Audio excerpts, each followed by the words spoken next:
was doing healing sessions and channeling sessions with family and friends, and I was realizing it was getting so comfortable for me. And so I promoted it on Instagram, and I said, hey, I'm doing this thing. I had my first person reach out to me and say, I want to do a session with you. And it's really just been going from there. And to be honest, I'm still surprised. But what's great is I don't feel that it's coming from me.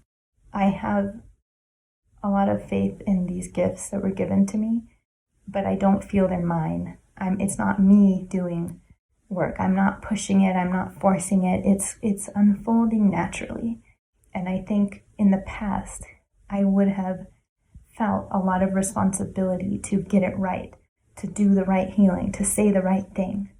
But now I don't have that. And that is a direct result of the healing work that I did on myself, uncovering parts of my ego of needing to be right, needing to be in control, needing to be proving that I'm capable all the time, and needing to do things the hard way to show that I put the effort in and I put the work in.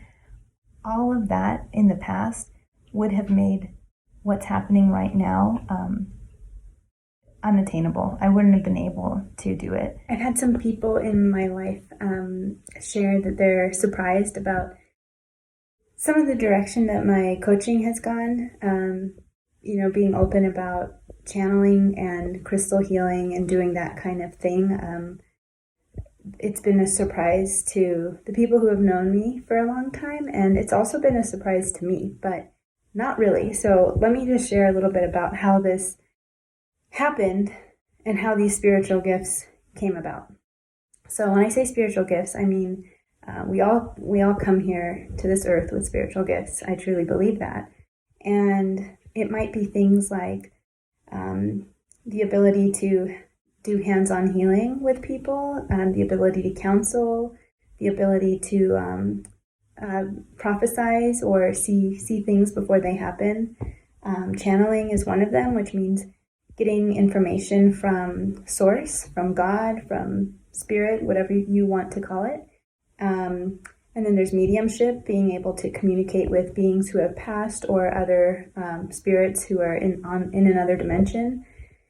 And there's so many other types of spiritual gifts, and I do strongly believe that everybody has at least one, and that we come here with the purpose to uncover what these gifts are. It doesn't mean that we will do it in this lifetime, but that's the soul's mission, is to bring their spiritual gifts to others, to help heal others, and to help realize themselves, realize their true self, their true potential, and what it means to be a spiritual being on earth.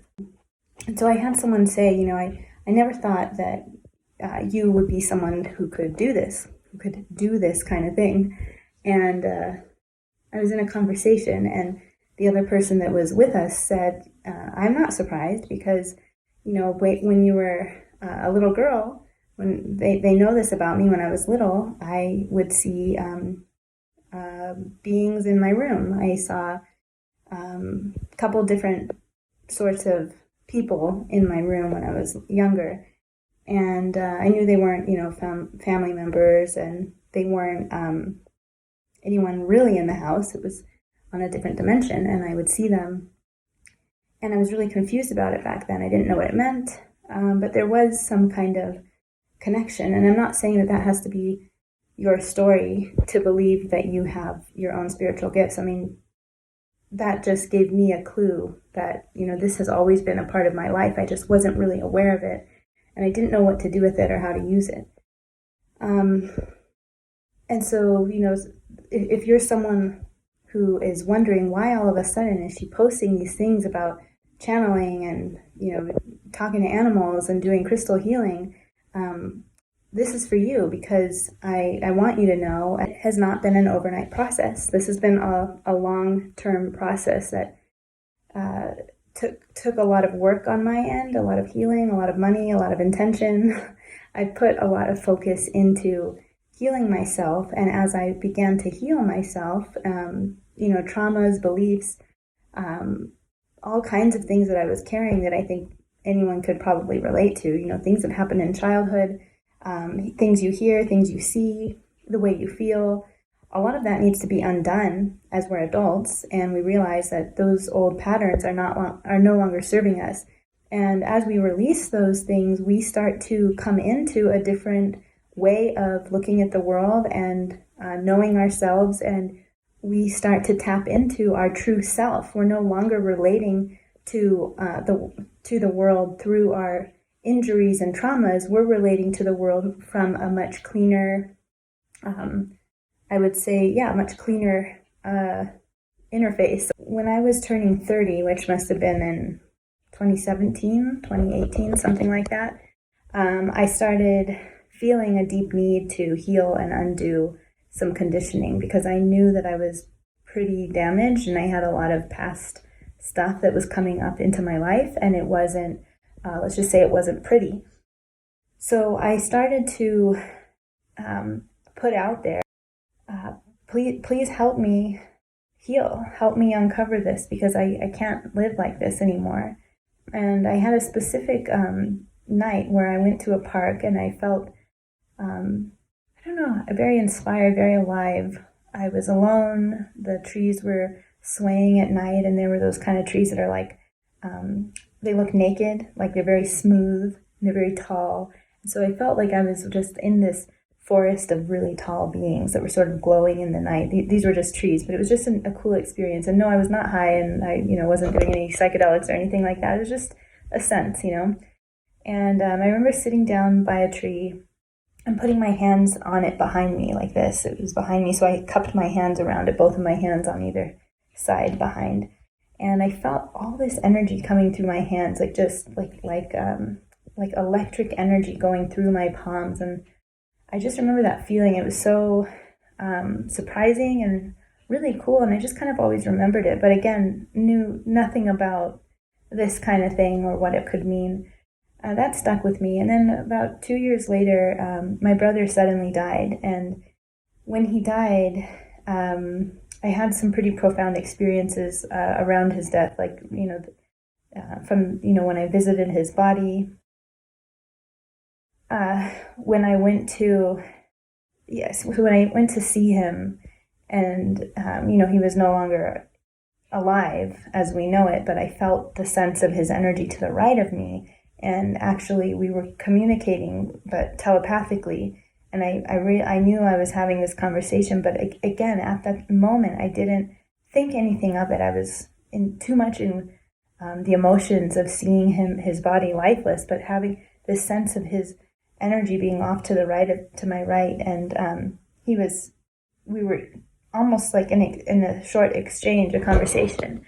And there were a couple other experiences around his death that really started me off on this path. So it's been a few years in the making.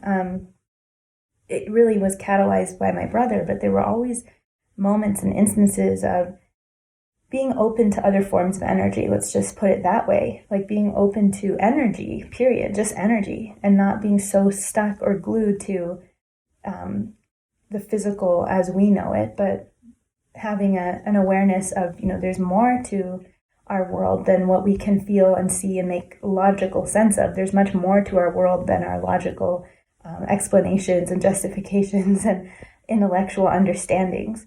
So that was always there. But my brother's passing was a huge catapult into the world of, energy and, where do we go when we're not in our bodies? What happens to that energy? And so that started me off. And then I also started at that time working with a therapist on a lot of that past trauma that I was very serious about healing, and looking at my ego, looking at my shadow, and really going into these hurt parts of me, these lost parts of me. So I started working with someone who is an actual therapist who, the whole like clinical psychology degree, and who knows what other degrees she has, but very much on the scholastic side, but at the same time, she's very much on the spiritual side of healing. But over the years, as I worked with her, I've really uncovered a lot of the psychological damage that I think we all probably need to go through just by being alive and being in our world, that can be really harsh and we just take on a conditioned pattern that will protect us. And so I was going through that kind of psychological work, dealing with some real mental and emotional limitations, and learning new coping mechanisms, and releasing the pains that are associated with childhood and just growing up in the world. At the same time, I was also developing my spiritual gifts with her and using things like my dreams and so dream interpretation, doing energy healings with her and other healers. And so it's been a continuous process for me on my end, and I've kept it personal because for a long time it was personal. It was me and my healing. It was what I needed to do to release these layers of trauma. And I started seeing I was becoming a better coach, where I could notice more subtle things about my clients, how they breathe, how the tone in their voice. I could get kind of an intuitive sense about what they needed at the time. Whereas before, as a coach, before I did all this work on myself, I was more intellectual. I was learning, I would learn how to coach and then coach. But as I did more of my healing work, I started to see subtle things and really be able, honestly, to be present with my clients in a way that I hadn't really been before. I had been in reaction. I might have even been a little judgmental. I might have, and I was, I was triggered myself by certain things that clients might say or bring up. I was trying to prove myself to my clients, like I need to prove that I'm a legitimate coach and I can help you with this and that, and you make sure you get results. And it was very coming from like more of a wounded, insecure, egoic place. And so first I started to notice my coaching was changing. It was becoming gentler. It was becoming more subtle. I was more present. I also wasn't feeling exhausted after I would have my sessions with clients. I wasn't taking on their stuff. And that was all related to my own healing work that I had done in the past, years. I was invited to a group actually to practice my channeling skills. So that channeling group was all about learning how to, kind of remove the chitter chatter of the mind, take the ego out, drop into the heart, get into a meditative state, and start to speak on what you see and hear and feel. And realizing that information coming in was not coming from me and my thinking or my deciphering. It was coming from a knowing. And so that knowing is the connection that we each have to source.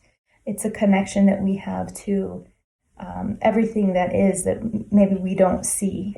And that's when more spiritual gifts started to come up, not only in my dreams, but just seeing it in my life. And then when they did come in my dreams, I was very intentional about using those gifts. We are here to realize our gifts, use them on ourselves, and use them on others to help bring love and light to the planet. So when I find out that I have a spiritual gift, I am very respectful and want to use it. And so I'll do what it takes. I've also been clearing my energy every morning and night for 3 years. So when people say that this is a trend or a fad, or it's so sudden, or I didn't think you could do this, I just want to make this video to let you know, first of all, everyone has spiritual gifts, and you do, and I can help you discover them if you want. And it's a really cool way that we do it. We use your dream, and it's usually in one dream we can get enough information. But that's kind of not what my point was.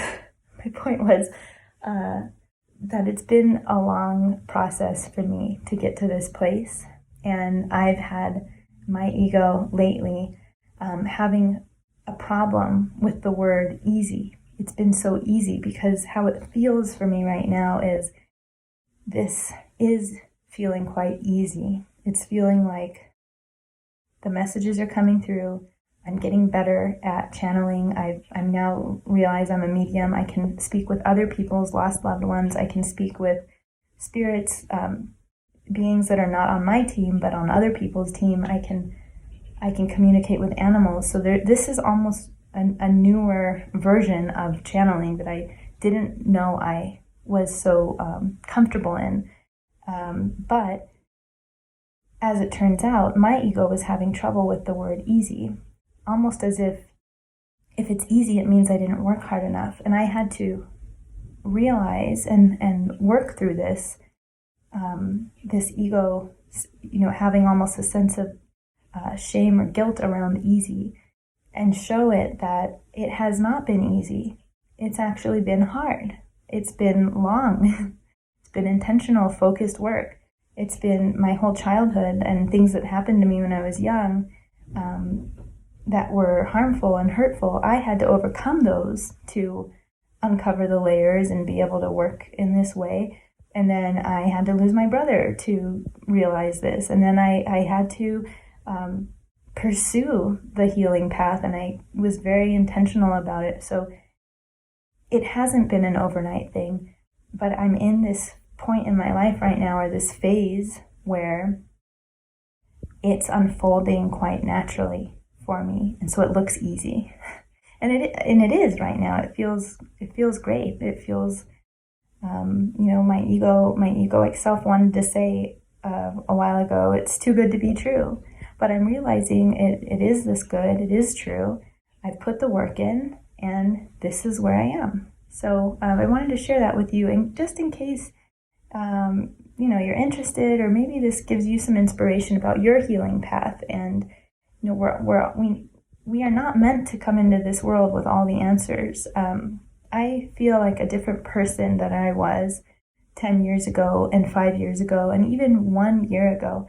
So much has unfolded because I stuck with my healing, and I've learned to be gentle with myself. I've learned to be very loving and compassionate, and that changes how you react and respond and look at other people.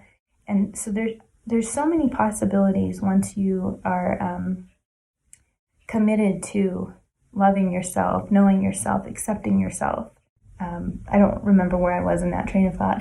I had like a train of thought that started way back there, and now I don't know where that sentence went. So anyways, if you have any questions, you can always reach out to me. I'll put some links in the description below. Okay, thank you.